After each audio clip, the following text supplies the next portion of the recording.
Maybach music. Can anybody out there hear me? Hear me?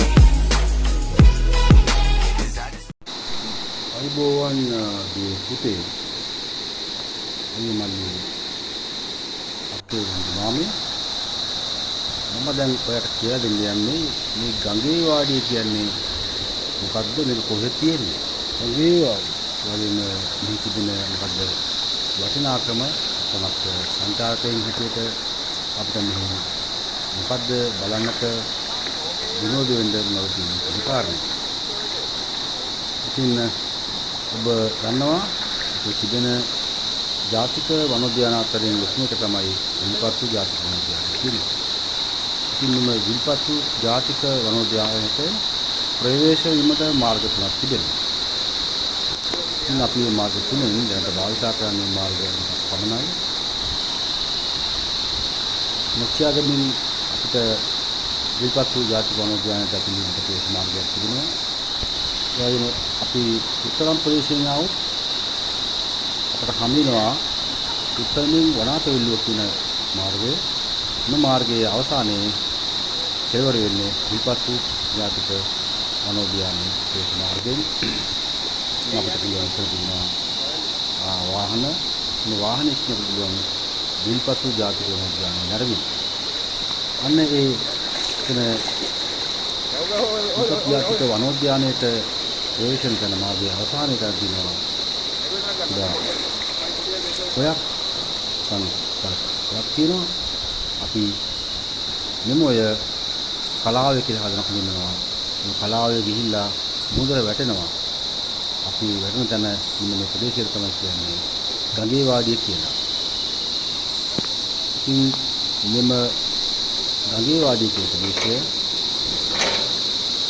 රාජාංගනයේ ජලාශයෙන් කලාවේ වහන අලංගන ජලාශයේ වාරි මාර්ගයෙන් විචාරගම ජලය උරුවන්කොළ නීලගම කියන ප්‍රදේශයේ පව කරගෙන නොත්‍යාගම ප්‍රදේශයෙන් මේ ප්‍රදේශයට වනාතුල්‍ය ප්‍රදේශයට වෙනවා වනාතුල්‍යයෙන් මේවනේ ජලය නිරත එහි විල්පත්තු ජාතික වනෝද්‍යානයට යාවද තිබෙන වනාන්තර පෝෂණය කරගෙන විල්පත්තු ජාතික වනෝද්‍යානය තිබෙන්නේ මේ කුඩා වනාන්තර ප්‍රදේශයේ පෝෂණය කරගෙන ගඟේ වාඩි ප්‍රදේශයේ නිර්මාණය. ඉතින් මේ ප්‍රදේශයේ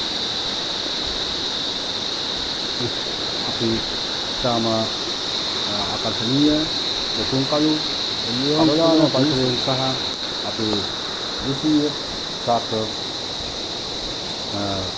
දස්වන කොහොඹ කලු වීර වගේම කුඹුක් කියන විශාල සාක්ෂ වලින් සන්නද්ධව පෝෂණය කරගෙන තමයි මෙම වනාත විල්ලුව කියන ප්‍රදේශයේ මෙම ඔය මුදට වැටෙනවා.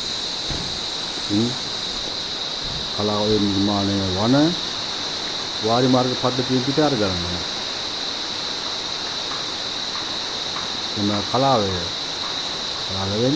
පිටාර ගන්න කල මෙම ලැබු පෝෂණය කරගෙන කලාවේ නිර්මාණය වෙලා මුඛ්‍යගම නීලගම ප්‍රදේශයේ මෙම ධම්මක් රාස් කළා හේත් කුසිකාම කටයුතු කරන මෙම අතිරික්ත වාරි මාර්ග වලින් ඉතින් මෙන්න මේ ප්‍රදේශයේ වනාතුල්‍ය කියන ප්‍රදේශයේ තිබෙන මෙම විල්පත්තු ජාතික වනෝද්‍යානයට ප්‍රවේශ වන මේ ස්ථානය ලංකා නායක හමුදාව මගින් ආරක්ෂා කරනවා. වගේම විල්පත්තු ජාතික වනෝද්‍යානයේ ආසිතව සිදුවන අනුපක්කම් වගේම වැඩයම් කිරීම වගේම ප්‍රබෝධ ජාවාරම් ආදී මේ දේවල් සඳහා වනජීවි නිලධාරීන් සහයෝගයෙන් මේ ප්‍රදේශයේ බලයන් උදාගෙන තියෙනවා. ඒ වගේම ඔබ දන්නවා ගම් අතුර අවස්ථාවලදී විශේෂයෙන්ම නායක හමුදාව ඉඳලා කියලා මෙම ගම් අතුරෙන් අපේ ජනතාව බේර ගැනීමට විශාල කටයුතුවක් කරනවා.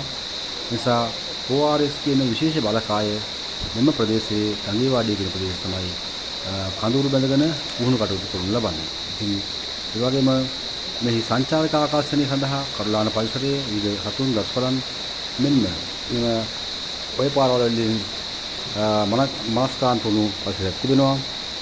ඉතින් පුරා හොටෙල් කීපයක් තිබෙනවා. ඉතින් ඉදිරියේදී සංචාරක කර්මාන්තයේ වෙන ප්‍රදේශයේ පුරා දියුණු වීමට අපේක්ෂා කරනවා. අපි හිතනවා ඉදිරියේදී වෙන ප්‍රදේශයක් දකුණු ප්‍රදේශයේ කොග්ගල වගේ සංචාරක පුරවරයක් බවට පත් වෙයි කියලා. ඉතින් ඔබට බොහොම ස්තුතියි. ඉතින් නැවත ඔය වීඩියෝ එක හමු වෙනවා.